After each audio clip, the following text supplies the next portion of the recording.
Welcome everyone to the TCM Security live stream. We've got a really exciting stream today. I am joined by one of my favorite content creators and hackers, Matt Brown. If you're not familiar with him, he does a lot of IoT and hardware hacking on YouTube. Matt, for those of us who aren't familiar with you, do you want to give a quick intro? Yeah, like you said, my name is Matt Brown. I do IoT pen testing during the day and at night, and then I also make content on my YouTube channel about hacking hardware devices, finding security vulnerabilities, or just reverse engineering them to learn how they work. Right? There's kind of the security aspect to what I do, and then there's just the curiosity. I love tinkering with stuff, taking it apart, seeing how it works. So yeah, that's me. Nice. Awesome. I'm really excited to have you here. Like, I've been watching your videos since I think maybe it was like an apartment or something, but I remember you had like a Mr.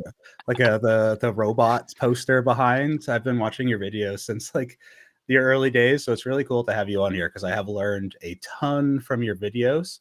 And I think we both share that same passion for like open knowledge and teaching people, and that education of this stuff should be easy for people to get and access. So I appreciate Absolutely. all of the Thanks. videos that you have put out. I always get asked this question, so I'll pose it to you. How did you get into IoT hacking? Oh man, so my journey to cybersecurity and then specifically IoT hacking is it's one of those things where people ask me for how should I get into X or whatever it is, and like my path is definitely different than other people's paths, but I definitely went the more like academic route initially, but then self-taught along the way and supplemented what I didn't learn at university. So I did my undergraduate. I actually started in computer science, and I didn't want to take physics because that was way too hard. So I switched to MIS, which is like more of like an IT degree, and then I had a little bit of FOMO. So then I did my grad school in computer engineering, which was a little more technical, and information assurance, kind of with that security specialty. So when I was there at college, I actually did some graduate research, kind of taking apart and reverse engineering power grid equipment, and Ah, so I I got kind of my first hands-on experience with hardware hacking there, and then just self-taught a lot of it. I mean, I'd always had a soldering iron at home and loved to tinker and loved to take stuff apart, but then kind of connected it in grad school, and then in my free time, I kind of connected those two passions. This like side passion of taking apart electronics, and then my more professional university background of cybersecurity. So awesome. yeah, So we always get asked this question a lot too, so I'll pose it to you. Like, yeah. did you find your degree useful for getting into cybersecurity? Like, would you suggest people go that route? Do you think certs are better? Like, what's your what's your So take on yeah, that? yeah. I mean, I definitely have one perspective on that, and it is the university route. And what I would say was very unique about my time at Iowa State University is that they had these cyber defense competitions, which were these optional events. They were not in any way a part of the curriculum that they hosted, where you had 3 to 4 weeks. They gave you a set of VMs with a bunch of holes in it, and Mhm. you had to go in and like patch the systems and try to get them up and running, and they had to be usable, they had to be secure, and they had to be usable. And then the really cool thing, and this got me really excited with like red teaming and stuff like that, they brought in professional pen testers on the weekend who volunteered their time for 8 hours to go after the systems that you had like tried Right. to secure. That's And pretty so cool. yeah, so that part of it I would say was super valuable. And it actually, I did that when I was doing my general IT degree, and that's what got me into cybersecurity. So there were those opportunities at college, and then Mhm. the other thing that I got out of college was just networking with Yeah, other people that were passionate about learning like me. absolutely. So those two opportunities, I would say, if you can do that, I definitely wouldn't. If I had to do it over again, I might have slowed it down and tried to avoid debt, because that's just something personally I try to do. Uh, and and finding, like, you don't have to go to the biggest name school. Like Yeah. that's something you realize when you get into the workplace. Like, nobody cares. Like, after you get your first job, like, Yeah. even like nobody cares what university you came from, right? They care what Yeah. you can do, Yeah. You're right. what you know. So, uh, 100%. yeah, Cool. Cool. We have a lot of pin questions. I have a bunch I want to ask you, but I'll let the sweet. chat ask some. Um, oh, this is a good one. I was going to ask you this one anyway. So from Chameleon, who is one of our community members here, who is always in our stream. So nice to see you, Cam. Question for Andrew. Okay. All right. Matt made a video called Hardware Hacking Travel Loadout, where he talks about the tools and such he takes with them. Which tools are I cannot live without for me? Okay. So I'll do 3. Multimeter. I tell everyone, if you're going to do hardware hacking, you need a multimeter. Don't do it without it. You'll damage your equipment. You'll damage your tools. Just get a multimeter. Yeah. Second one for me is I use my Tiger board a lot. It's a multi-protocol. It can do UART is what I mainly use it for, but I really like that I can do SPI or SPI, because then I don't need to take another device for that. And then I use my logic analyzer pretty frequently as well. I just have a cheap one actually, but those are my top 3. So I would, yeah, those are my top 3. Let's pass it over to you. Are you the same? You got, what's yours? Yeah, no, and like, it's so funny, that video. I feel like people are like, "Oh, why don't you have X, Y, or Z?" And I wanted to make really clear that it was like the lightweight loadout. Like, Yeah. I feel like there's been some conferences I've gone to where, like, I literally, you can kind of see it here. I have a Pelican case. Like, I can bring my microscope and stuff like that, and I can bring it on a plane. It's not fun. Yeah. So if I don't have to bring half of my lab to do some hardware hacking, then I try to avoid that. So, like you said, multimeter.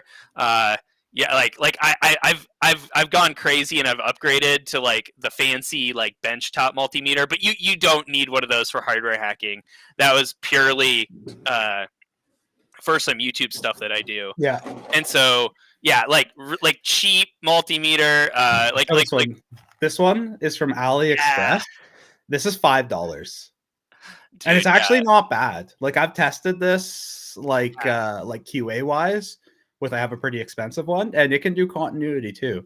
This is $5 US. So like exactly. I bought, because I was doing a hardware hacking like course through my local DEF CON.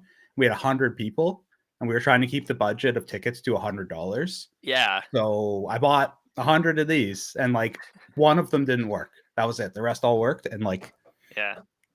yeah, like I wouldn't want to do like production quality stuff with it, but for, yeah, Exactly. So yeah. No, I try to bring stuff that if I lost it, or if it got lost or stolen, I, like, wouldn't care about it, right? Yeah. And then the cheap logic analyzer. Again, I've like upgraded in my lab to the Saley yeah, nice logic analyzer. It's got a lot nice bells and whistles, but I have the cheap knockoff that's like $13 on Amazon. yep, And so when I throw stuff in a bag and I'm going to a conference, yeah, I bring, yeah, yeah, like basically you said, multimeter.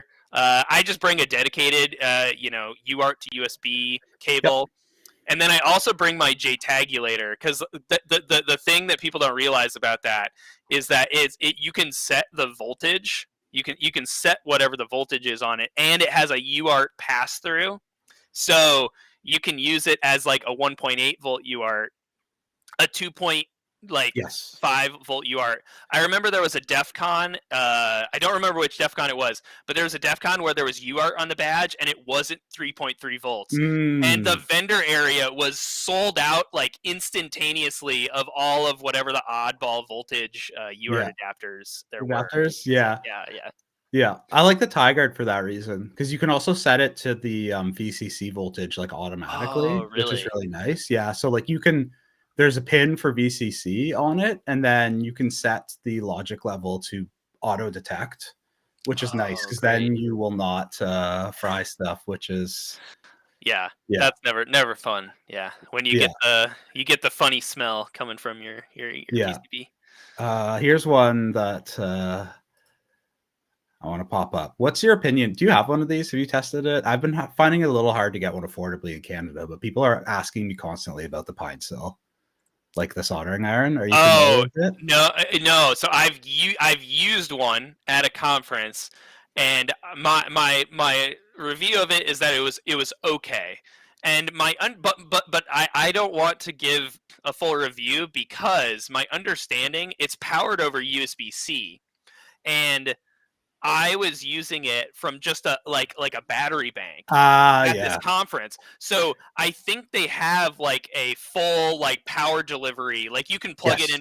in with a wall wart, and it would probably perform way better if it had more power. Yeah, you So need like a laptop brick for it, I've heard. yeah. Well, So okay. that is so I can't fully like say, but I used it at a conference and it's like I mean it's so small. It's easy to take. It's easy to take on the road with you. So Yeah, I think it'd be worth it just for that and for how cheap it is. Yeah. cool. Okay, here's a longer one for you. Can Matt Brown test things that block license plate readers since he has a plate reader and has done some Uh, videos on that? So okay, that is so many YouTube comments on that video. Definitely like asked this, and it's so funny. So your state law may vary, but I'm gonna guess that every state law has this. So I live in the state of Virginia, and it's very clear in the Virginia statutes that like anything to like inhibit visible light from emitting out of your license plate is illegal, and so. Uh, I mean, I could test that, but then like you have to be careful with YouTube videos, especially around Yeah, hacking, but yeah, especially where hacking can connect with potentially like teaching a criminal how to do something. So I try to I try to skirt that line pretty carefully, and so that's why I'm not going to do a video on testing that. I do imagine so. So as we discussed in the video, those cameras they have infrared and visible light cameras, right? And so you could definitely do something to like mess with the visible light or mhm, excuse me, no, the infrared, right? You could try to have like a license plate reader with like infrared LEDs, but if it's daytime, like those aren't going to do anything to the visible light camera. So yeah. yeah, yeah. Because I've seen like posts of people putting like stickers on, and then like it can't read it, but like I never trust those. It's like the same as when people have their flipper zero in the car, and then like they push it and the light turns green, and you're like, yeah, that was just gonna turn green. those Yeah, videos, oh man, I they crack remember me when up. I was a kid, I watched like a video of somebody with a universal remote and they're like, look, I made the light turn green, and I was so fascinated with that. Yeah, But yeah, nothing, I was not able, the spoiler alert is I was not able to change a light and make it green. yeah. So but I those are fun. actually there's someone that I follow, I forget his name, but, I think it's Andrew as well, actually, but he bought one of those modules off eBay for, like, the lights. Did you know who I'm talking about? I don't know. Okay. He bought like, so same thing you did with the card reader. He found, like, the control systems for a light system that are commonly used in the States, Oh yeah. and he found a bunch of vulnerabilities in it, and he contacted the vendor, and they actually did the bad vendor thing that we don't like, and they sent him like cease and desist letters Oh from their man. lawyer. But he was like, this is sketchy because like these are out like still in the wild, like Oh open yeah. stuff. Like it wasn't even like, oh, this is a complicated vulnerability. It was your like, oh, default creds is exposed to the internet, kind of like controlling the light systems and stuff. Oh man.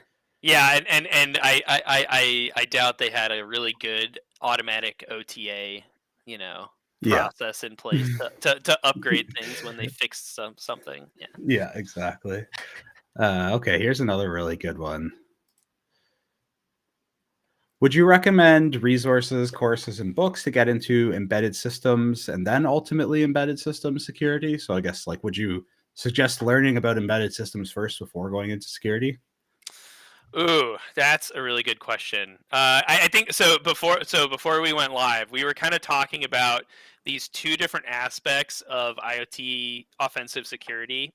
How there are targets that are Linux-based Mhm. devices, and then there are targets that are microcontroller or RTOS-based devices.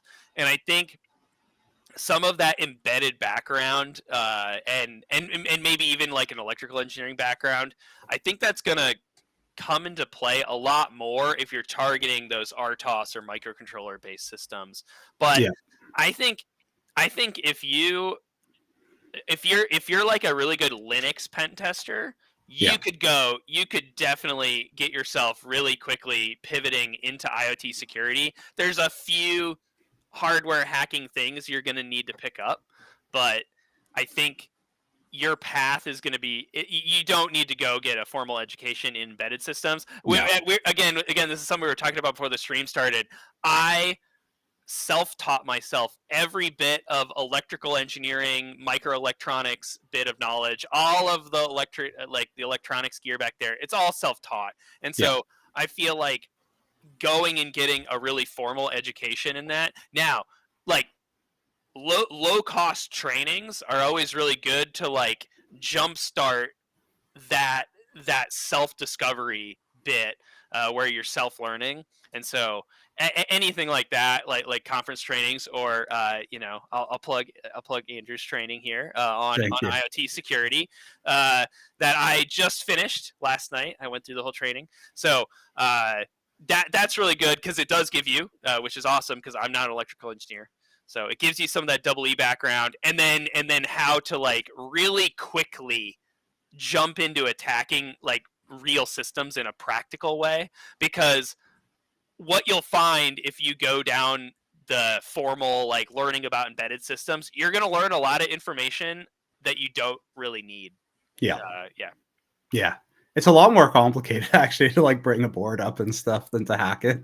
it Actually, is. It to be is. honest, Yeah. it's kind of funny. Like, yeah, like I went that route. Like I was working in IoT before, but not security. Like I was just designing and testing, and honestly, like most of the hard like IoT hacking stuff I do is stuff that I knew that we did that was bad, and I know that a lot of developers do. And it's Exactly. just abusing that, which I think is like what a lot of hacking is anyway. Like, you just know the stuff that people do that's bad, and you test it and see if they have done it still. For the most Absolutely. part, outside of like finding like crazy 0 days or vulnerabilities, which is like way way over my head. Yeah. No, totally agreed. Cool, cool. All right, let's pick another. Oh, this is a good one here. Have you played around with this yet? I have one. Oh no, I want to get one, and I was mentioning this like in our Discord and stuff like that. That one of my 2025 2025 goals is to get more into fault injection, and the faultier, that's the one from Hextree. Is that correct? Yes. Yeah. Yes, yes. So yeah, they have this board and then some related training modules to teach you voltage, like fault injection, right? Voltage Yes. glitching.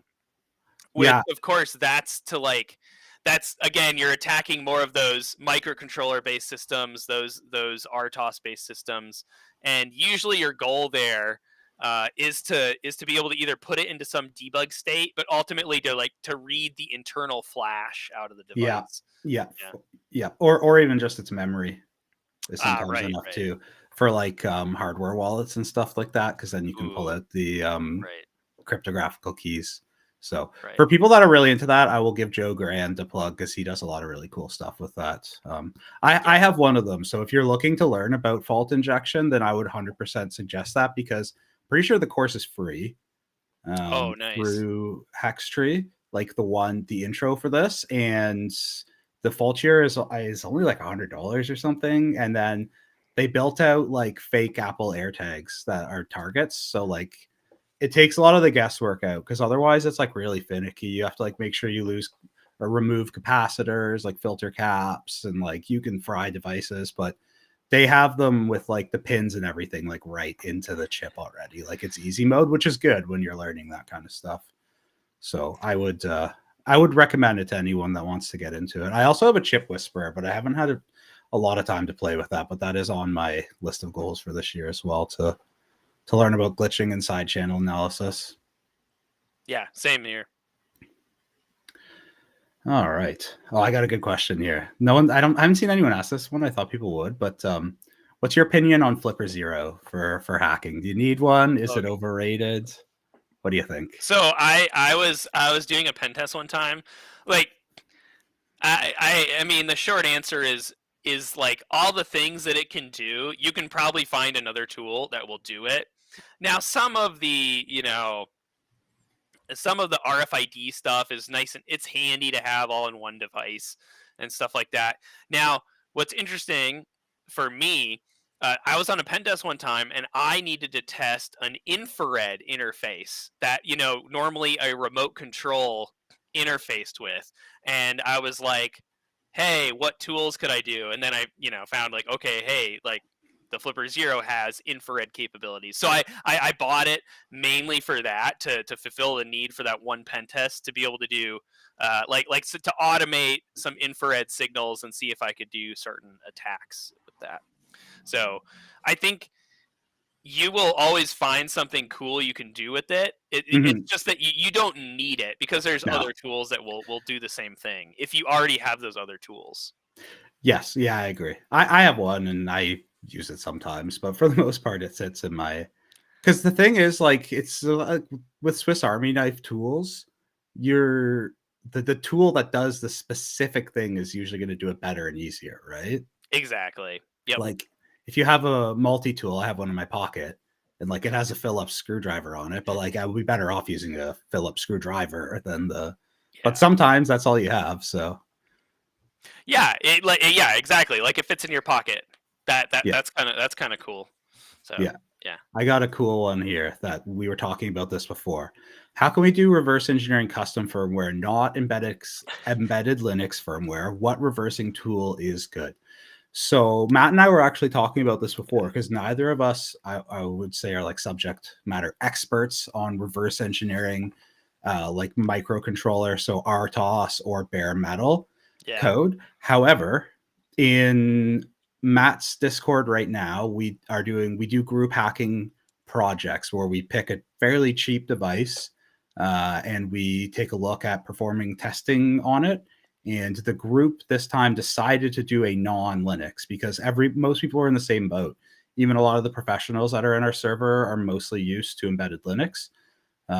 So I'll drop in the chat later a link to Matt's Discord, but we are using Ghidra, so you can still use Ghidra to reverse engineer it. It's going to take a little bit of work though, so you'll need to like try and find out. Usually, it's going to be an RTOS. Try and find out what RTOS is being used. Try and find some details about the microcontroller that's being used, and generally there'll be like a bunch of information about how you can set it up either in Ghidra or other tools to actually start having it make more sense. But you can still use the similar tools. The only thing is, you can't use stuff usually like Emba or Binwalk or things like that because it's used to file systems, and these are like memory mapped binaries. So, but yeah, you can still use Ghidra, and yeah, definitely check out Matt's Discord. There's a lot of like really good stuff Yeah. happening right now for people learning how to do this and like teaching each other and learning together. Yeah, because I think with an embedded firmware like that, the way I try to think of it, since I'm such like a Linux person, that what I equate it to, it's like a statically compiled and stripped binary. Yeah. Like that's it. Like Yes. like there's no function names because it doesn't need function names. It's all No. compiled. The entire system is Yeah. contained within one binary. Yeah. So very Yes. hard to get context on like you'll look at the decompilation and you'll be like, oh, this function calls this function, which calls this function, but you don't have It's any of the names. yeah, it's sloppy. Yeah. Like one thing that you can do, which where like is happening in your server, is if you know like a lot of the RTOSs are open source. So Yeah, for the people not familiar, RTOS is real-time operating system. So it's kind of like a semi-operating system. It gives you some capabilities. Most of it yeah, is for like multi-threading or like being able to like run different processes. Um, but the way it works when you're like building this is you take all the RTOS code and then you put your functions inside of it and you can like call the RTOS code from that. So you'll have like a function that does something and then maybe you'll want it to like sleep or wait for like an input from another thread. So then you have like functions from the RTOS code that you can call, and then you compile that whole thing with the RTOS code and yours, and then like that becomes the application. But if you can get the open source like RTOS, like free RTOS or open RTOS, or a couple of them, then you can like compile like the default of those with debug information, then compare that to it. Yeah. But yeah, it's very hard. Like I was trying to do some reverse engineering on the DEF CON badge, and I got lost. It was so hard because it's like Yeah. microcontroller based off of the new Raspberry Pi. And at the time I was looking at it, there wasn't a lot of details out for it because that was the first project, and I could not make any sense of it. Like it is C code, but it was like, whew, this Yeah. is like a foreign language to me. No, I agree. Was that the DEF CON? Was it the piano badge? Is that what you're talking No, it about? was the Or Game the other Boy one? one Oh, okay, that one too. from this Because year. I did the same thing. Because the like keyboard or synthesizer or Yes. whatever you call that, that badge was also based on the Raspberry Pi microcontroller. And yeah, similarly, I was able to dump it, and then I was like, okay, what do I do now? It was pretty Yeah. hard. Yes. Yeah. Yes. That's yeah, that stuff is very tricky. Yeah. All right. Let's see here.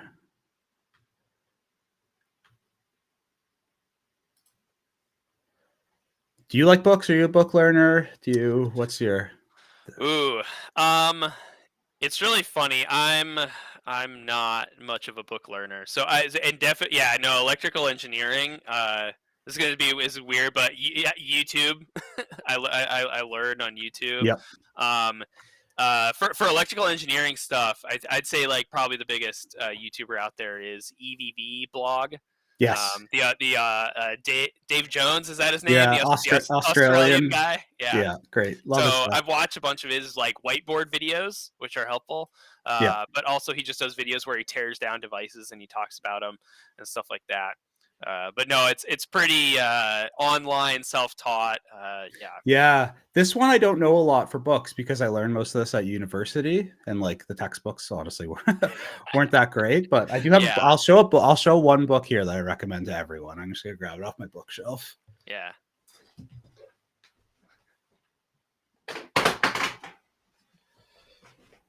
Yeah. So if you want to learn embedded Linux, then this book is king. Mastering Embedded Linux Programming.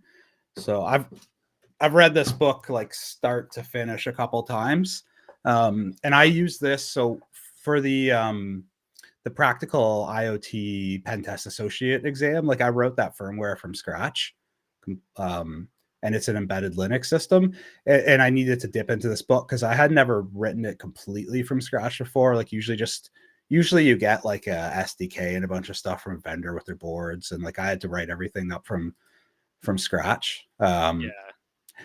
That is probably the thing that I learned the most about embedded Linux pen testing and like hacking, was building it from the inside, because I learned so much about how like everything worked in a way that I didn't fully understand, especially like the bootloader and how all that works and like how it gets brought up, because there's a lot of interesting vulnerabilities in that I think a lot of people skip over because it just comes up so fast, and then you're just like, oh, okay, now I'm in my like, now I'm in Linux, so I'm happy. But like, there's a lot of cool stuff in the bootloader that I think people gloss over. Yeah, no, yeah, the bootloader. Yeah, you're right. No, like bringing up from scratch. I think I've done Linux from scratch like one or two times, and you're right. You really understand all the pieces that are required to actually get you to the user land Mm-hmm. in Linux. It's a lot of stuff. Yes. Yeah. It's cool to like, I would suggest to anyone, yeah, compile Linux once yourself. Yeah. Just so you can say you did it. Compile Linux, and then yeah. Doesn't have to be Arch, but And then you try out Gen 2, and then you go down there's like the XKCD about like, like tell your kids about Linux before somebody else does, where they go crazy or whatever. yeah. Yeah. Yeah, exactly. Well, we've got so many good questions, so I'll pop some of them up here. Nice. I think I know the answer to this one, but so I'll let you answer this. Are you an amateur radio operator? I'm I would not call myself one. I think technically I did pass the first exam after memorizing the questions a while ago. So I don't really have a whole lot of experience there. I've done some stuff with like software defined radios, but RF hacking and engineering is definitely something I'd like to get into. Cool. Yeah, I found it interesting when you were getting into that with the Pluto, and I think you took that course at maybe one of the conferences. Yeah, that was Hardware IO, which is definitely like that. If you're interested in a conference that's like specifically hardware security, not like a village at a conference, it's like the whole conference. I'd say that's the top hardware security conference that's out there. And yeah, there was.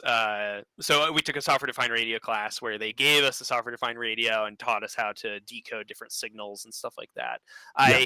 I need to dive back into that because it's like I lose all of that knowledge of and the theory from the class, which is really important with Yes. RF stuff. That's kind of like it's kind of like in electrical engineering. Like you weird electrical engineers, you actually end up like using all of the math and the physics background to actually do things with.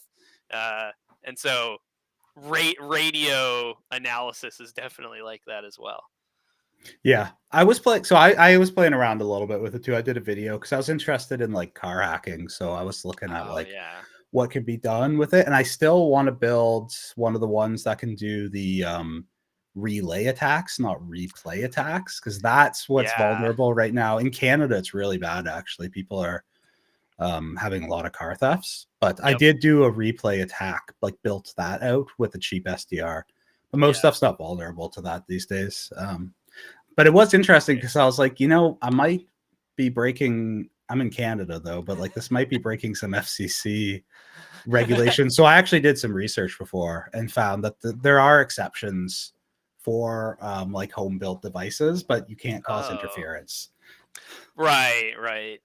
So That's something that like yeah, maybe it'll be next year where I focus on RF stuff, but definitely in my professional context, we have access to a a box, a Faraday cage box that we yes, can, put devices in, create fake cell phone towers, that would definitely be a violation of FCC regulations if I was doing that out in the open and yeah, not in an enclosed space. yeah. So that's something I might have to look into. Cool. All right. I'm just going to keep them coming because there's a lot of people that have really good questions for Awesome. you. Okay. Another one from Chameleon that I thought was good for everyone. Which projects have you seen lately that you recommend people who are new to IoT and IoT hacking to do? Ooh, I Or think like, yeah. No, no. Go ahead. I Yeah. was just saying, or like any devices, like what would you say to go do? Like I have an answer for this one, but I'm curious to hear yours. Yeah, I think keeping it simple. I think sometimes people think like, oh, I want to go after like this super name brand. I want to go after like an Amazon device because they've Yeah. got a bug bounty program and so, or something like that. I would pick like a very cheap like Wi-Fi router that you can take apart and that are not going to have the hardware security like getting access to like the UART console or something like that is not going to be super locked down. It's going to be Yeah. pretty open. It's better to start with a very open not hardware secured device Yes. and not just start yourself with the absolute pain of having a very locked down device like one that's made by Yeah. Amazon or Ring or Nest or what something like that, right? Yeah. I always say go find the cheapest router or smart camera. Those Yes. two, in my opinion, those are almost always embedded Linux too. I don't Yep. think I've ever seen one that's not, like, even unless it's the free like OS for routers. I forgot, skipping my head mind right now, but Oh, that's still Linux based. Open WRT. Yeah, Yeah, but that is Linux OpenWRT. based. You're right. Yeah. Yeah. Yes, yeah, so that's the Linux base. But yeah, I always say those two. Like I was bored when I made the shorts that are IoT hacking shorts, and I just went on Amazon and I put in smart devices, like, and found the cheapest smart camera, and I think it was just because it was on sale. It was like $12 with Yeah. Prime, so I bought it, and then yeah, no hardware security. Like you really get what you pay for, usually in terms of hardware security, at least. So then you Yeah. also probably won't come across encrypted firmware, which will probably honestly make you mostly dead in the water if you're starting out to Yeah, it's like those are all mountains to climb, but like later. later, Yeah, yeah, yeah, you want to deal with those problems later, and like hopefully one at a time, not like all at once. yeah, Have all of the most up to date modern hardware security problems thrust upon you when you're yeah, trying to just absolutely. like all you want to do is read firmware or something like that. And also the other thing, the other advantage about going after some of those cheaper Wi-Fi routers or cameras and stuff like that, they're usually not going to have these more complex flash storage chips like the eMMC chips that are very complex to desolder. Yes. Oftentimes, these smaller devices will have a chip that you can just use the clip to clip onto, In circuit, yeah. and so you don't have to do the chip off, which that's what people comment all the time on my channel about, like, why do you always take the chip off? I'm like, that's just what I do. Mhm.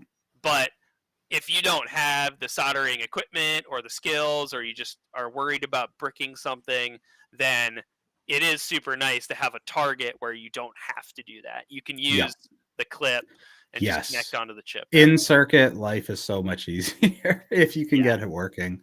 true. It's so yeah, Yeah. it's good. All right, next question here. Have you ever found a device that has planned obsolescence implemented in the firmware, like charging counts or something like that? Okay, I've never seen something that blatant where okay, this is actually a fun kind of philosophical topic in security. Trying to reverse engineer firmware and then infer intent is really hard. Mhm. So other examples of this in security are, oh, there's this security vulnerability in there, or was it an intentionally placed backdoor into the Yes. device, right? Mm. It's oftentimes really hard to reverse engineer the intent of the Yes. device creator. Like Yeah. the example given in this question would be very blatant, right? Yeah. That would be, that's very much on the one side of the spectrum where you're like, yeah, that's planned obsolescence.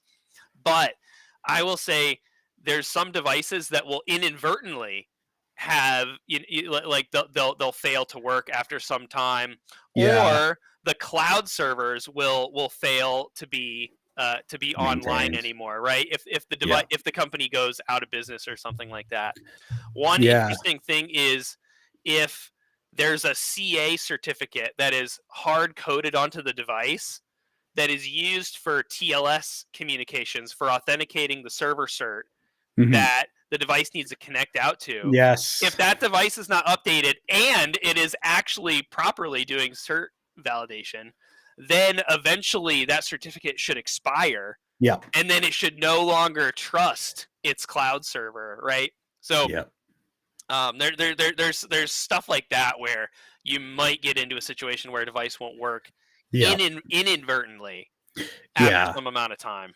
Yeah. The other one that I sometimes see is, like, stuff that runs off batteries, and Yeah, it will Apple got in trouble for this because 'cause they're, like, slowing it down because yeah, they were like, "Oh, the battery," and, like, that's where it's also hard to, like I think they ended up, like, settling a lawsuit over it or something because right, people said it was planned obsolescence, but their excuse was like, "No, we're just trying to, like, have the device last once the battery, like, levels are too low to keep the voltages up," but yeah, yeah, I've never found this myself, but this is same. another segue, and I think I've heard you talk about this before, but if you can't talk about it, that's okay, but I think you found backdoors before, right? Yeah. All right, sorry. Can you jog my memory? Is there a video you're I talking feel like about? you found one into I can't remember, a backdoor, and then in their cloud infrastructure, and then you saw that there are other people in there as well. Oh, yeah. Well, that was more like people like yeah, yeah. So one time I was investigating a device. This is something I always talk about with IoT, device security. It's not just the device. The device is part of some system, right? So oftentimes you have like a mobile app on your phone, and that'll communicate with the device, and the device will communicate out with some cloud server, right? So I was poking around the firmware of a device, and I found it calling back to a set of servers. And so I was like, oh, hey, let me like just very carefully like look at what's going on this server. It was running a a version of some piece of software that had like a 10 out of 10 CVE, like easy. There was a POC out for remote code execution.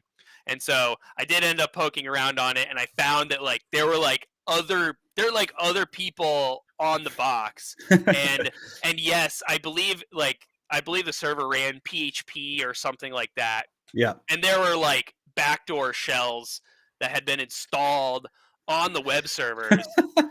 And these are the servers that these devices are just sending all your data to. Yeah. Are the same servers that are backdoored, in the sense they got some web shell that is maybe for persistence, right? So if the initial vuln gets patched, Yeah. then they have another way back into the box. So Yeah. yeah, Interesting. Yeah. that was a fun one. That was a fun one. That is, thank you for sharing. That's a really good story.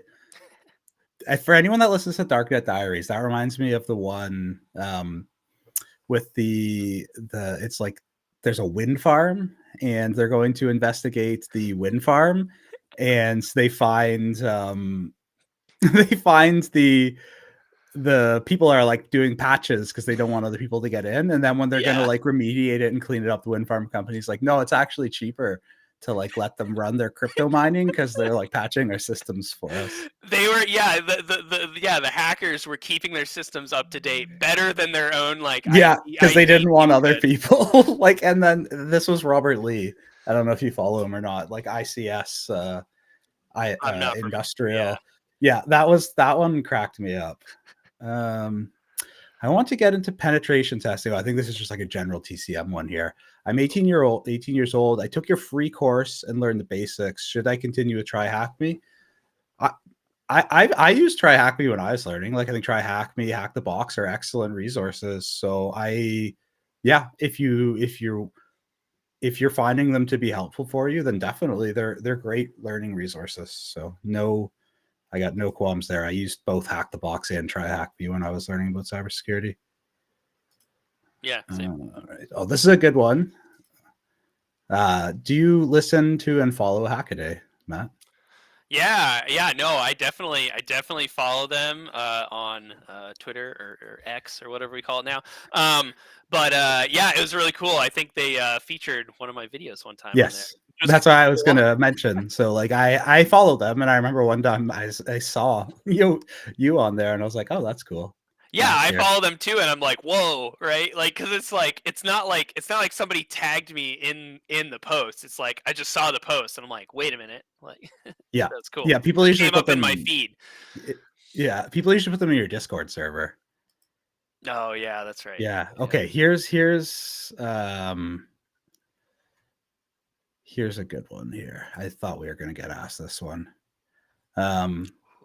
What do you think? So, are hardware bug bounty programs available for everyone, or are they more private? Living in Europe, and I haven't been able to find any. Yeah, there are. So this is something I have a lot of experience in doing, kind of getting pulled into some hardware bug bounty stuff. There are some public programs, but there are a lot of private programs, and oftentimes the way you get invited to those private programs on a given platform. So the two that I have experience with is HackerOne and BugCrowd. And the way you get invited to those private programs is you find and report vulns on the public ones, right? Um, with exception to me, which is a crazy story. So, uh, so my first experience with Bug Bounty was actually getting invited to do a live hacking event where I was invited because of my YouTube content to come be a part of a team there, which was a crazy experience and unfortunately is not like the normal path in Bug Bounty. So I would say the Amazon program though is public, and I would say this is if you're looking to do hardware bug bounty, what you want to look for is you want to look for a program one that pays decent, right? Uh, I've had programs where the lows are $1,000, and then there's been other programs that I've looked at, and the criticals are $1,000, right? So, Yeah. like, you have to think about that, and especially with hardware, with public hardware programs, they don't give you devices. With the private programs, they usually ship you a couple devices as a part of the program, Yeah. which is nice because there is this like upfront cost and the risk that you don't find anything. So usually what I would say is you should pick a program. You should be able to recoup the cost of a device by finding one low. Like I wouldn't I don't think it's a good business model otherwise, because Yeah. there are some really hardened devices out there. I mean, if you go to Amazon's bug bounty program, you're going up against a lot of other people that have already found all the low hanging fruit on those Yeah. devices. Yeah. 100%. Like I usually tell people who are starting out, like only do it if like you're gonna probably want to do that device hack anyway, in my opinion. Absolutely. Like, Yeah, and to my knowledge, there are no full-time bug bounty people who do bug bounty as their full-time job who exclusively do hardware, right? yeah. There are oftentimes people who do web and mobile, and then will occasionally mix in a hardware scoped target as well. Yeah. Yeah, exactly. Yeah, so that's a good. I always get asked this about like IoT bug bounty, and like it's there. But yeah, Yep.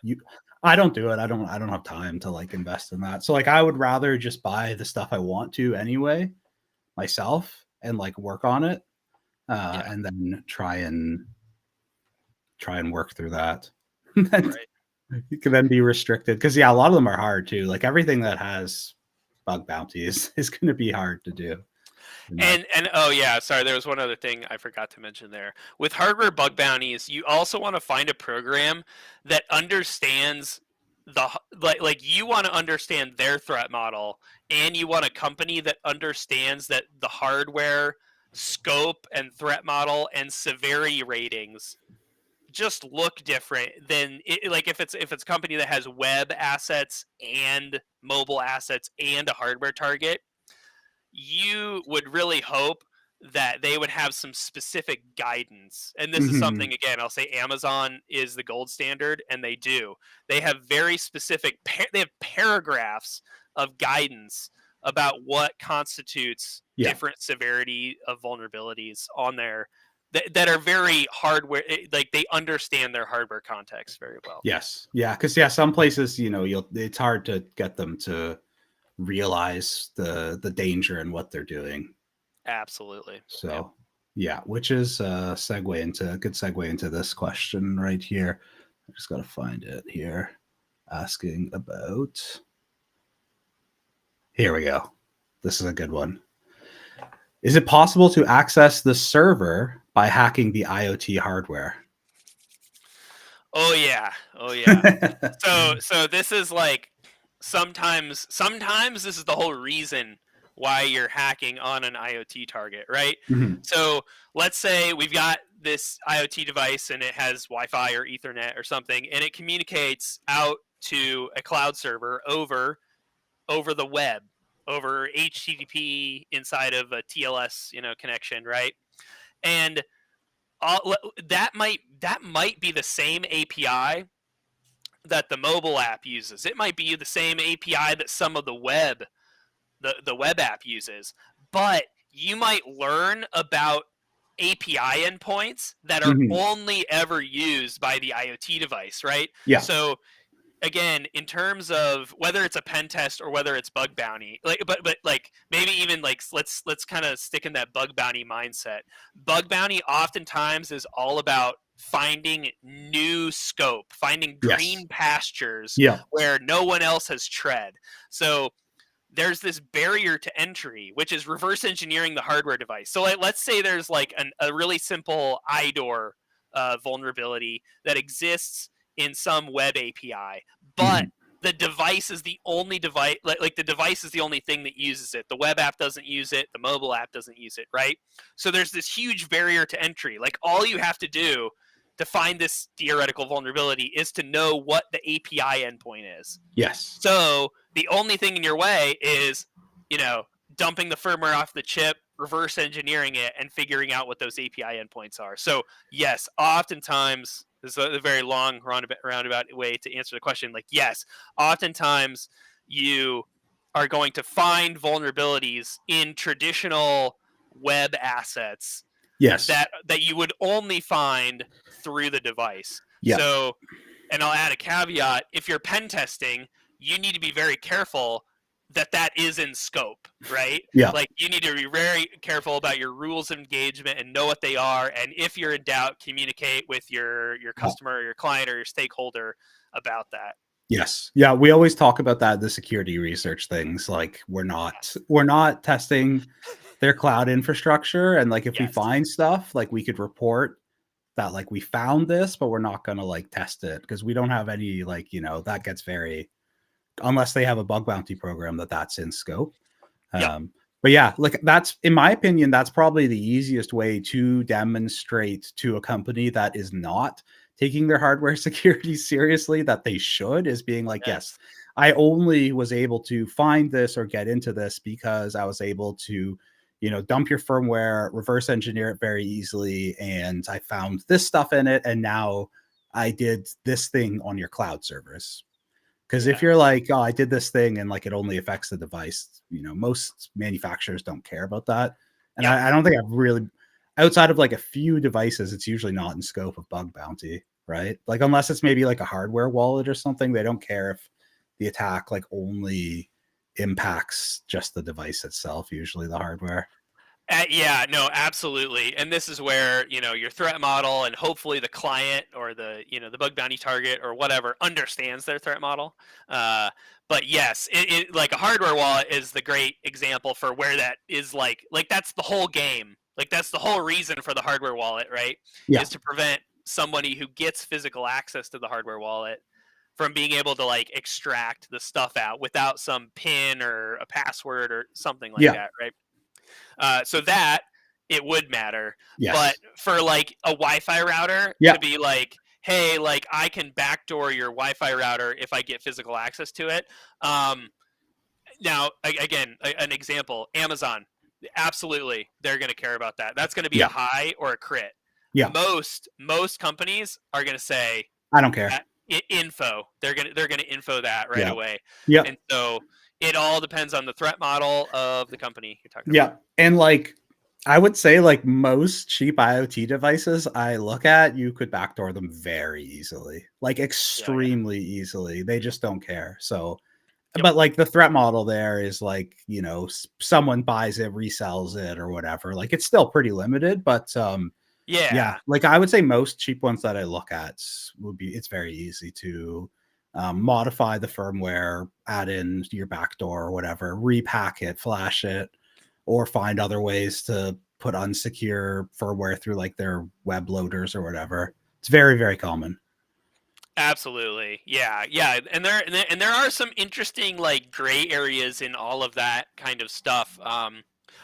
Okay, so a fun thing you can do, I think, with generation like 1 and 2 Amazon Echoes that you buy on eBay, a lot of times people will sell them on eBay and not factory reset them, right? Mm, So if you can perform chip off and extract the firmware and put the chip back on and get the device functional again.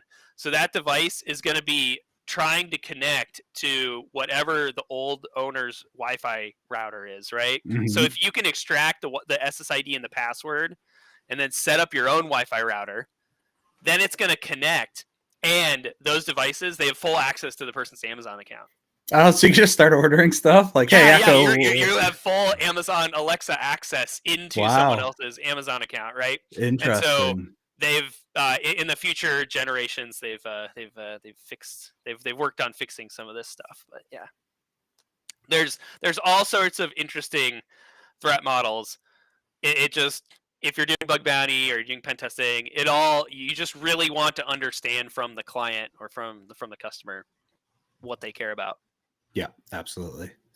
Another good one for you here. What would you consider advanced hardware hacking skills? Like if you saw it on the CV, it would pique your interest. Reversing crypto firmware, cool glitching attacks, etc.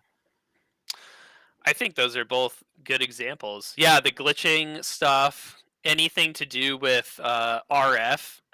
I'm listing the things that are on my roadmap of learning, like doing radio hacking, doing glitching attacks. I don't know. Do you have any?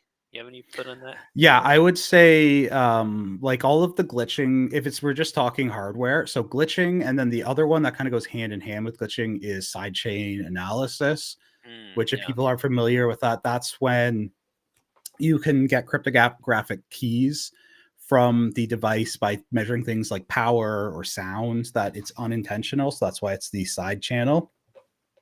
So that one is something that actually really interests me a lot, is snooping in. Like there's ways on certain chips to break RSA encryption just by being able to measure their power consumption.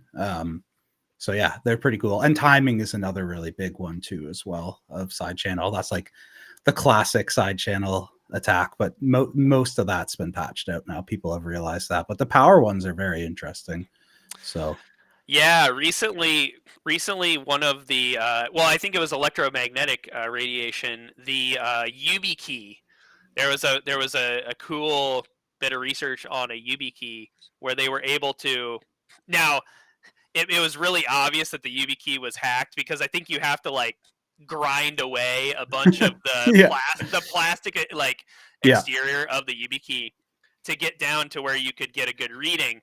But they yes. were able to read, the key material or something to be able to recreate that YubiKey uh, on another device. So yeah, if you have gigantic holes in your YubiKey, you probably should like report. You should probably report that to your IT Your staff. IT, yeah.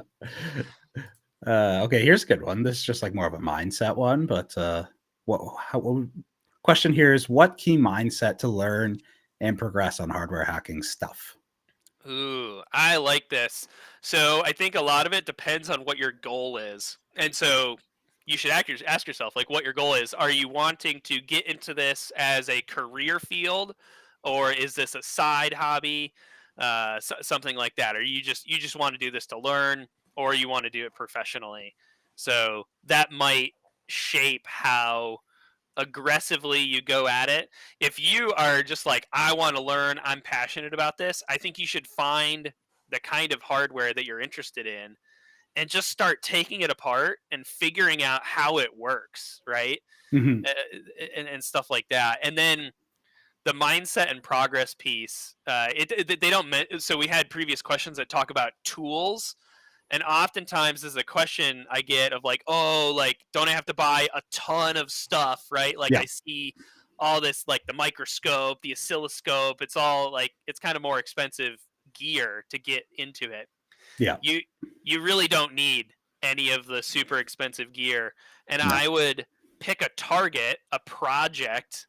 So I would do like project based learning. Like I buy the cheap router off Amazon or whatever it is, or from a thrift store. And then I buy tools that I need for that one project. Like yeah, every time I'm blocked by something, I'm like, oh, I think this is a UART interface. I need something to read it. You go out and get yourself the ability to interact with UART. You're like, oh, I need to read this flash chip. Okay, you go and you look at what capabilities you need to do the task that's right in front of you, and don't get too worried about like, oh, I need to learn these like 10 things. I would just like focus on like the one problem that's in front of you. One problem at a time, keep it simple.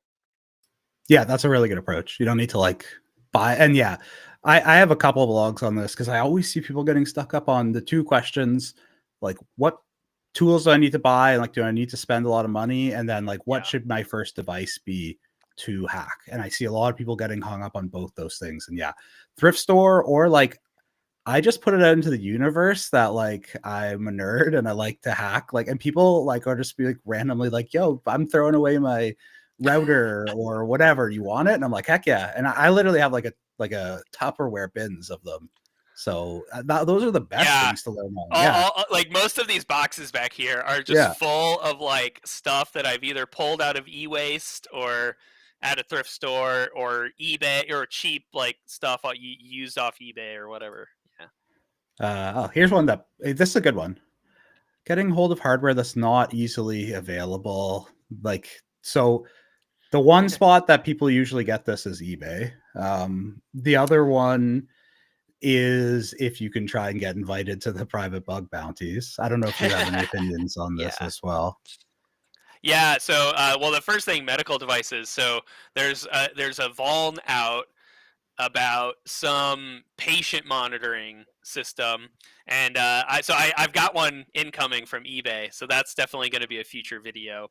Yeah. So yeah, I mean, eBay is the best place that I can find, unless you have contacts at the places that manufacture it. But even then, like, they're usually not going to be allowed to give you this gear. So yeah. Yeah. Yeah. eBay's usually where I see people getting this stuff when they're doing. I don't know how some of this stuff ends up on eBay. Like you're like, how is it? But it does. Yep. So Yep, I've worked at companies where I'm like, how does our stuff get, like we don't sell it on eBay, like, right? It's stuff like that. It's like, how does this how get out there? does yeah. There's this one person I follow that reverse engineers electronics on YouTube.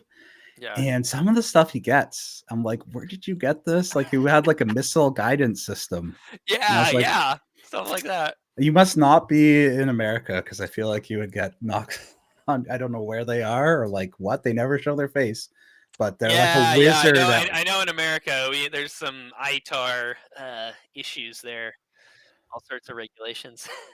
But no, I don't mess around with military stuff. Yeah, I would I not don't either, I don't so want to get knocks on my door. But ICS, yeah, I mean, you can get some PLCs and stuff like that on eBay. Yep. Yeah, Yeah. Yeah, those would be 100%. fun. That's a Those good would be spot to. great targets. Yeah, absolutely. Here's a good one for you, Matt, since I know you've done probably engaged with this maybe from both sides of it, but my company is going to initiate a third party pen test operation in our environment. Mm. Is there anything important I should include in the rules of engagement or a special request when it comes to the scanning? Oh man, yeah. There's all sorts of considerations. So, first question is probably what environment? Like, do you have a testing? Do you have a non-production environment that you can do the test in? That's always going to be Mhm. best. There are so many situations where that's not possible. So, of course, like, I say that, like, you should do it in a testing environment, but there's so many times where it's not possible. And if you think about it, all of bug bounty, okay, not all bug bounty, some bug bounty programs, they set up a VPN and then Yeah. you get credentials in their test environment. Most bug bounty is in production. That's just how Yes. they run it. And so I would say, especially if it's in prod, then there are certain things you want to take off the table. So definitely no denial of service testing, like that, where you're like flooding, traffic and stuff like that. There's there's no use. There's no use to that kind of testing. I will say that. Like, if you need to perform that kind of testing on like a WAF or something like that, there's going to be a very specialized Mhm. way you can do that. That's not going to be a part of a typical pen test.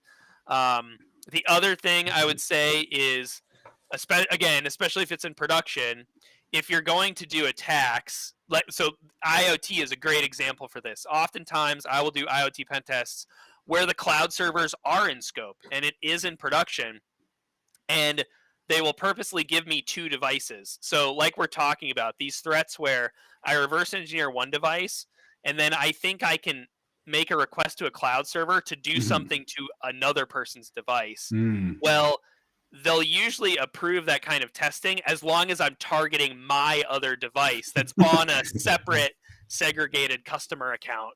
Yeah. So the rules of engagement there are no messing with real customer data, or if as soon as you see real customer data, you call them up immediately, you stop Wow. work, hands off the keyboard, that kind of stuff. So Yeah. I don't know if you have any other thoughts about that.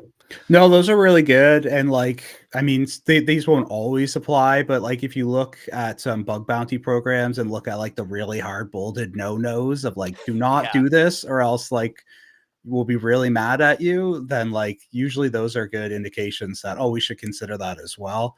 And, like, I think the number one, like, every bug bounty program, no DDoS, no DOS, like, do not do this. No You'll be DDoS, kicked out no of the. no phishing, right? Yeah. Like no interacting with Ah, with yeah, real that's a good employees, stuff one. like that. That's Yeah. usually like if you're going to do a phishing, like a red teaming engagement, that's going to be a completely separate kind of engagement. Yeah. Oh, another one. So it's kind of in the question here when it comes to scanning. A lot of time, bug bounty programs, I think Amazon, it's either 5 or 10 requests per second Yeah. max. So they tell you, hey, look, you can scan, but you have to throttle it. Yeah. And all of your tools like Burp and Kaido are going to have those settings that you can set so that it will never send more than that number of requests per second when you're using intruder or whatever. Yeah. Yeah, that's another good one too, because you don't want to overwhelm your networks. That was another Darknet Diaries recently. They were telling a story about the junior pen tester, and I forget what Oh, scanning they were using, and I forget which one. They had the wrong thing, and they took down like the whole network because yeah. they were like sending like a thousand requests per second of the scanning. So Oh, and we've had previous questions talk about potentially like ICS devices and networks, and those I like you don't scan. You yeah, just don't don't touch don't those. don't do Yeah, it because oftentimes those are RTOSes and and because they want to like keep a small memory footprint, they'll have these very custom like TCP stacks yeah, that are not like well tested and do not respond well to unexpected input and stuff like that. yes. So you just like as a general rule of thumb, do not just take Nmap and just go scan an ICS network with a bunch of SCADA devices in it. It's you're gonna cause an outage. Yeah, yeah, a lot of, ICS pen testing is not actually pen testing because the It's devices are more not. like auditing. Yeah, You're. It's very white box, and they're yeah, walking you through. I have been a part of a couple of those, and you're right. Like they'll have a segregated IT network, and there you can do more traditional pen testing yeah, stuff there. But inside of their SCADA networks, yeah, that's a big no-no. yeah, yeah, you can get in, big trouble for that one. Yeah, So, okay, those were all really good insights, though. That was a really good question, actually. yeah. Good for people to understand. Um, Here, this is a good one.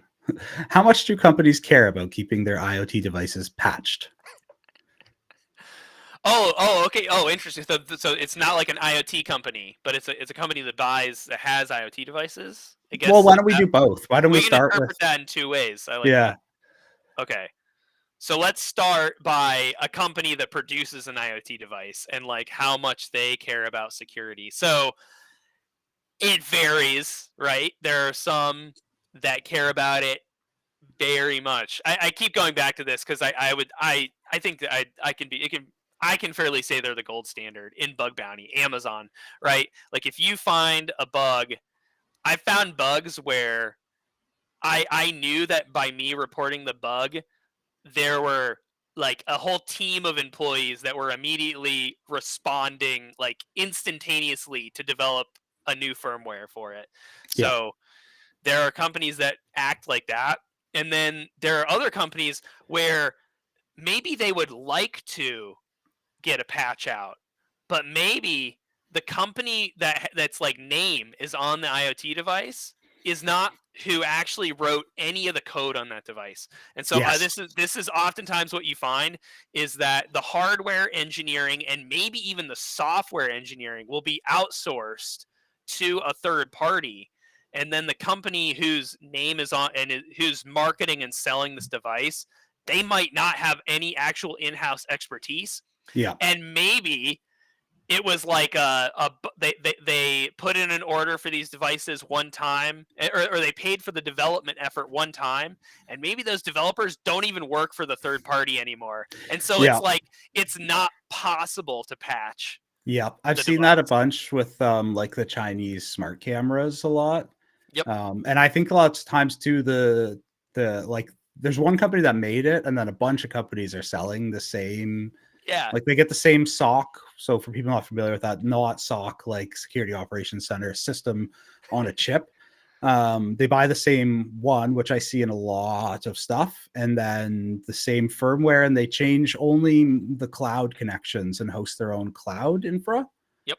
I see that a lot. So yeah, those ones I imagine it would be very hard for them to be patched. Or like if you report it to the company that's names on the camera, they would then have to go to like their vendor. And I don't know how that relationship works, but I've just seen it so many times, a bunch of different cameras. And I'm like, huh, Yes. I've seen this firmware before. Like it's basically the same. Yeah, and there's varying degrees of ongoing contractual relationships for development and support and bug fix efforts, right? Yeah. Like if that company does not have those ongoing relationships and contracts in place, there's probably not going to be a firmware update that exists. Yeah. Yep, exactly. 100%. Okay, do we want to interpret the question the other way now? So Yeah, sure. okay, so like advice, yeah. So like company has has like IoT devices in their network, and like, are they patched? I mean, this could be interpreted as like there's rogue devices on a corporate network, right? Yeah. So in which case maybe they do care about it, but maybe visibility is a problem. Maybe finding these devices on their network that have been not authorized to be plugged into the Hmm. network are found. Yeah, I don't know. I don't know if I have any more to say on that side of Yeah, it. I find It this one to varies. be an interesting question because like a lot of our usual people that are watching this are more like doing network pen tests or web, Oh yeah. and they're very curious about when they come across IoT devices on a network pen test.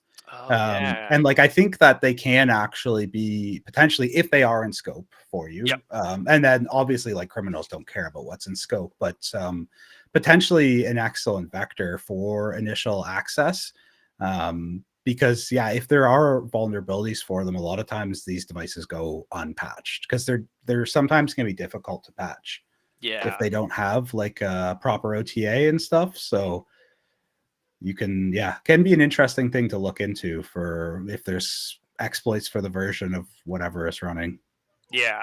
I guess kind of in that category too are any other like edge devices, right? Like VPN gateways, firewalls and stuff like that. And we've seen in the past couple of years all the vendors in those spaces getting popped with CVEs. Yes. So I would say most companies do really care. I think most companies, like, those are the vulns that they do recognize, like, oh, that's bad. Yeah. Because maybe when you're doing your internal pen test, you find a bunch of vulns and they're like, it's on the internal network. The bad guy's not there. But if you Yeah. find something on the external pen test that you can pop like that, they're like, oh, that is bad. Like, it's a lot easier to justify to somebody who might have a different security posture or priorities that, oh yeah, that's bad. That's the stuff It's that, on the internet.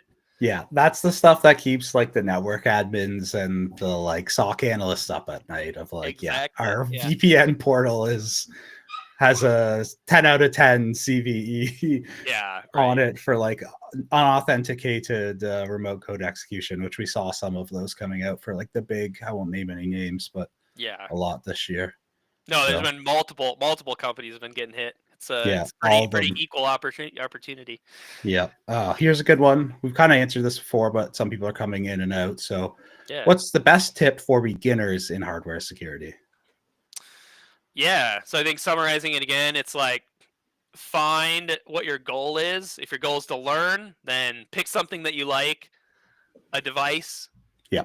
take it apart, figure out how it works, right? And Yes. so there are tons of tutorials online too. Like you could pick a device that I do in my video or somebody else's blog Yep. and walk through the steps. Just try to recreate what somebody else has done.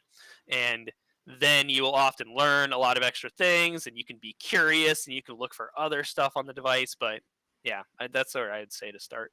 Cool. Yeah. I always tell people the same thing. Like if you're just starting, like don't have the like goal that I'm going to take this device and find a vulnerability because Yeah. there might not even be one, but instead be like, I'm going to take this device, I'm going to figure out how it works. Like what Yes. do these pins do? What does this part of the circuit do?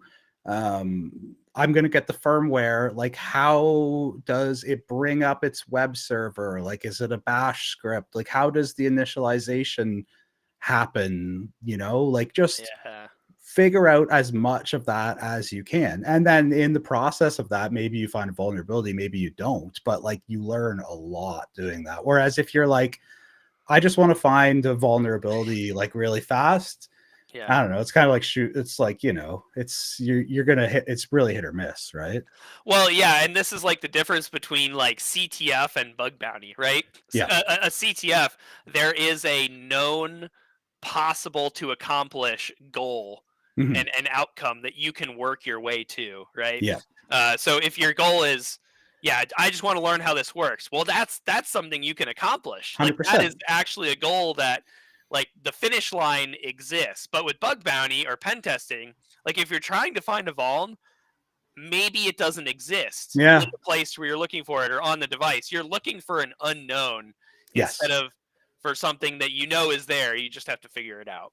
Yeah. Yeah. 100%. So that's what got me into hacking first. Like stuff was I was very curious about how different things worked, and like almost a decade ago now, like Raspberry Pis were like just starting to come out, but it was hard to get like cheap embedded Linux systems, but routers were cheap. Yeah. Right. And you could buy a router for like $15 and figure out how to get into the UART and flash your own thing. And now you've got your own like $15 embedded Linux thing. I remember trying to make remote control cars out of those and stuff. Like, yeah, that was Yeah. what kind of initially drove me into hacking, was just I just had to figure out how this stuff worked. Yeah, yeah. It was that old school definition of hacking, right? Yeah, like there was It's the no exploratory. I want to learn how something works. I want to make something do what it wasn't intended to do. Like that's kind of cool. It's like you understand it and then you understand what it could do that it wasn't intended to do. Yeah. Which yeah. may or may not be a like a cybersecurity vuln, right? Yeah. Yep, 100%. Yeah, that's very old school. Like hacking is not a crime. Like I'm just curious. Yeah, yeah, exactly. Yeah. Here's a really good one that since you're going to be taking this Ooh, potentially as well. yeah. So the PIPA. So for those of you not familiar, this is the Practical IoT Pentest Associate exam. So the question here is, what tips or tricks, prerequisite knowledge, things to know that might make the journey easier? So I do have quite a few that I can share without spoiling it. So the first one is, I very intentionally I wrote all the firmware for the PIPA from scratch. So just to give you an idea, everyone who's watching, what the exam contains. So there is a firmware for a device, and I've actually built the hardware for it out as well. And in the engagement, you'll get a rules of engagement with a scope and everything. You get a copy of the firmware. You'll get a functional description of the device with a block diagram. So it's not down to the circuit level, but you'll get a block diagram of the device, and you'll also get some logic analyzer captures that are taken off of the device as well. And then inside of the rules of engagement, it tells you like specifically what things are in scope to look for and try and find. And then at the end of that, you have to write up a professional report that outlines those findings. And then you're marked on that report specifically on if you find the things that you're supposed to, and then also the quality of that report. And you get a template as well in the rules of engagement that you can follow if you want. And I specifically wrote the firmware so that it covers everything that's taught in the course. It's not one of those, I don't know if you've ever like in university encountered where they're like, yeah, you know everything, we taught it in class, and then like there's stuff on the exam you're like, we never touched this was maybe in like the back of the textbook, like we didn't go over this. It's not like that. It's very much like everything I show in the course itself is all you need to pass it. That being said, since the focus of this one, to keep it affordable, is mostly on firmware and finding vulnerabilities in it, I would definitely focus on those portions of the course. So how to reverse engineer firmware, like what to look for vulnerabilities, that kind of stuff. Because like I would love to be able to ship people a piece of hardware, but there's just no realistic way for that to be affordable, and just the nightmares of like if they fry it and everything.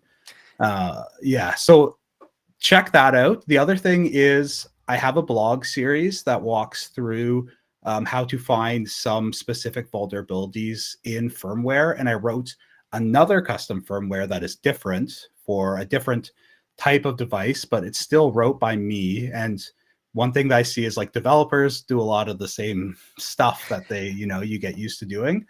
So that is called the dumb thing, and there's TCM blogs walking through like from start to finish how it's for a Raspberry Pi Zero because it's the cheapest one. So I would do all of that if you're looking for something extra. Anyone that wants to, because that would be the closest thing you could probably get to the exam environment without like anything being spoiled. And like obviously the stuff isn't the same, but it's like the same methodology that you would need to use.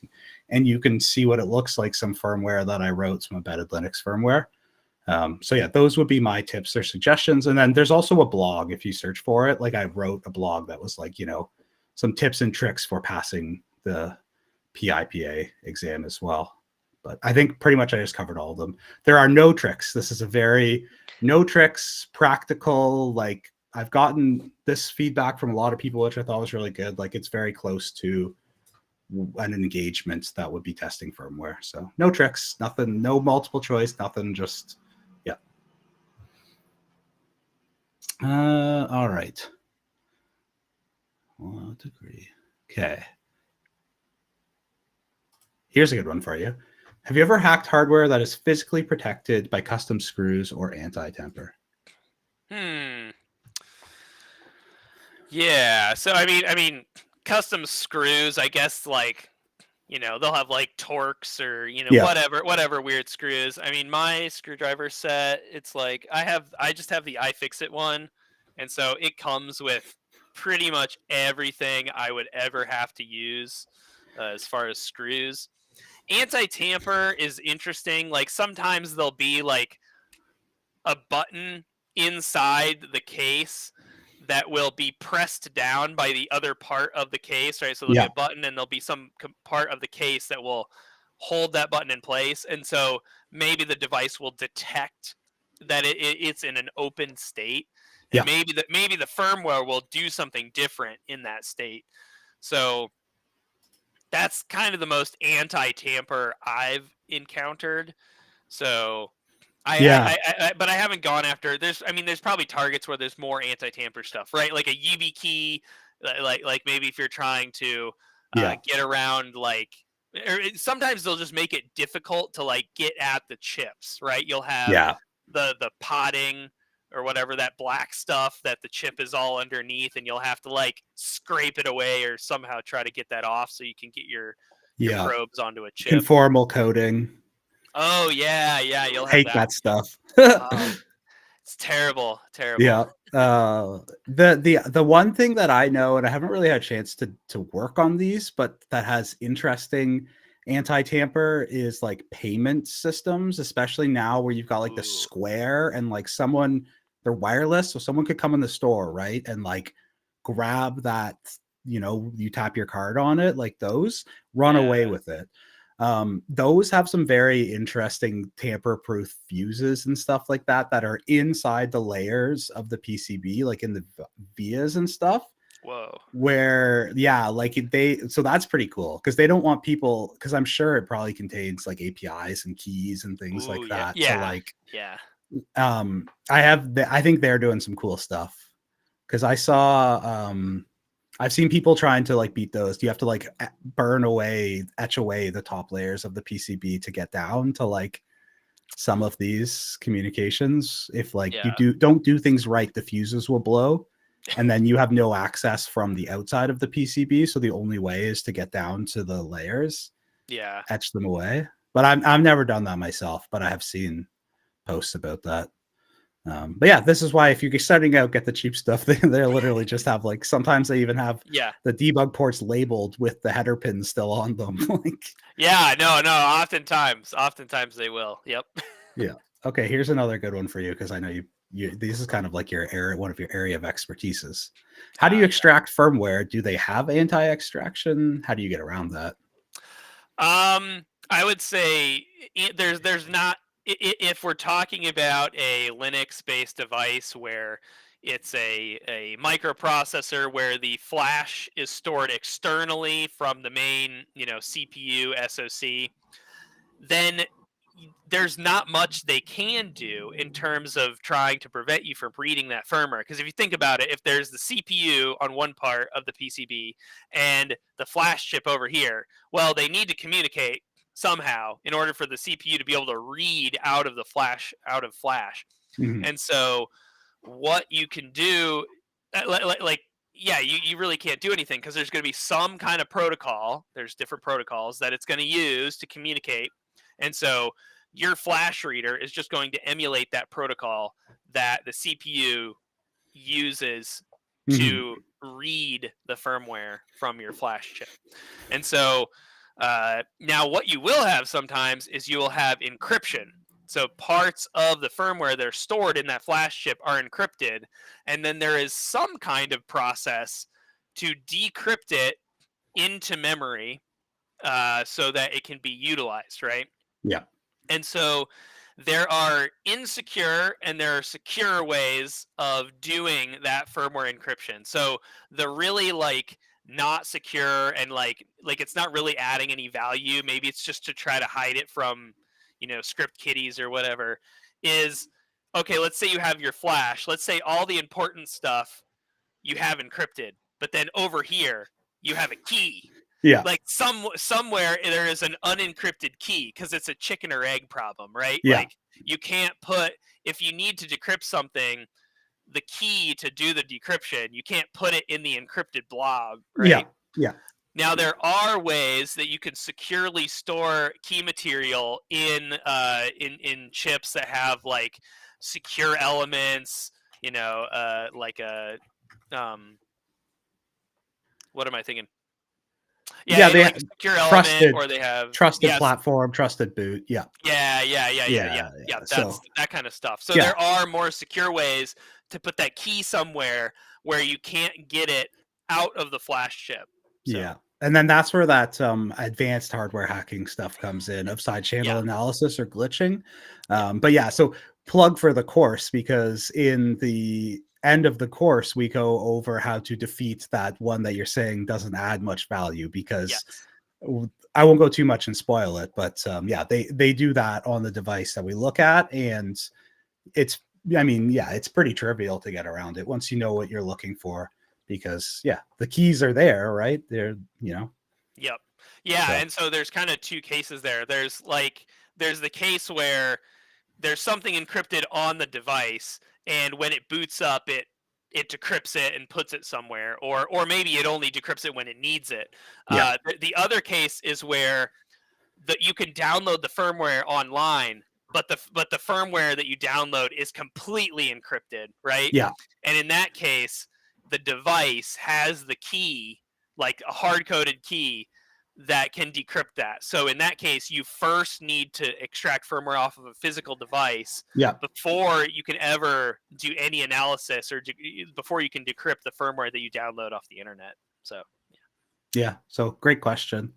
So we're getting close to time here, but I have one that we get asked a lot. So I think I'll do this for our last question, and then we'll do a quick outro. But I'll leave this one for you. What would be a basic starting kit on a budget? And so we'll say for hardware hacking.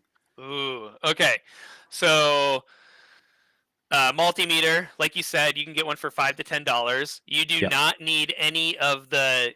You don't need a multimeter that's like super accurate, right? No, Like you no, you don't need that. You just need you can do continuity testing and voltage and that's like it. Yeah. do a voltage reading. That's all you need to get started. Um oh man. Starting kit. I don't know if I would put flash extraction in the starting kit. Maybe the I forget the name of it, but the one that you use in the course. CH341A. That's the yeah. So It's that like 10 device, bucks. it's like $10. You can do the basic, I squared C and SPI protocols, like the flash chips that use those Yeah, protocols. that'll get all your cheap IoT devices firmware. Exactly. And if you're if you're following our guidance on getting started in which device to pick, then that piece of equipment should Yeah. align with that device. I would say a UART, something that can do UART, whether it's the Tigard, like you mentioned, whether it's a Yeah. thing that can do multiple protocols, or just the super simple, like, Yeah. so this adapter here only does 3.3 volt, but Mhm. pretty much every device, like 95% of devices, their UART is going to be 3.3 volt. So Yeah. that will work most of the time. So yeah. Yeah. Uh, and then maybe like a really basic toolkit. You don't even need anything this basic, and you could probably just use your multi-tool or whatever tools you have laying around Yeah. until you encounter Yeah. problems. I always Yeah. say like you can get like a jewelry, they're like Yeah. a $2 at the dollar store. They come with like a small Phillips screwdriver Yep. and usually a flathead, and you can even use that as a spudger tool, or you can just get one for like $1. But Right. you can honestly, I think for less than $50, you can get a device and all the tools to get Yep. started. Yeah, Yeah, like you're that. right. So get a device, multimeter, something to interact with UART, the flash reader, Yeah, and and the that's jeweler screwdrivers. There you go. yeah, yeah. Like my most popular social media post ever was around the Olympics when there was that meme coming out with the one shooter guy and he has like all the goggles and like everything, and then there was that other guy that literally is just wearing glasses and sweatpants. Yep. And I like overlaid that like the one shooter one with like all, and I have like all this gear. It was Yeah. like, you know, Yeah. Bus Pirate, Tie Guard, like Chip Whisperer, X Geku, like all this. And then on the other one, it was like literally multimeter, UART adapter, and then I just put in the text like unencrypted firmware from vendor. Because a lot of times you don't even Yeah. need to read it. Like that's happens sometimes, but like sometimes they're just like, yeah, it's your responsibility to patch it. So like here's the firmware on our website, download it and patch it. And then you Yeah. like, yes. So you don't need to spend a lot of money. That's for sure. So Absolutely. anyway, great question. So we're going to wrap up here. We've been going for about an hour and a half. So before we do, there's a couple of quick things I want to announce. So the first one is if you're not following Matt on YouTube already, definitely go check out his YouTube. We've got it down on the ticker below here. He's also got a Discord server that I recommend to anyone when they're like, how do I learn IoT hacking? What are good resources? Great server. I hang out in there a lot. Everyone's super friendly and a lot of really helpful people. Go and check that out as well.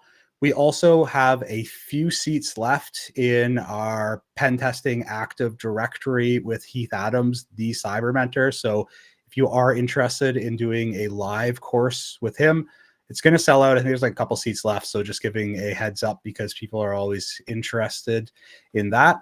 And then finally, if you are interested in learning more about IoT hacking, we do have a course on TCM security that goes through everything that we've talked about and all of the tools that we said are, you know, the good ones to start out with, everything you need to know to get started. And we also have a beginner cert as well if you are curious. So I will wrap up here. Big thank you again to Matt. I don't know if there's anything you want to mention here in the last minute or if we covered everything. No, thanks for having me on. It was Okay. great to chat. Perfect. So thanks everyone for tuning in. We'll be live here again next Wednesday, same time, same place.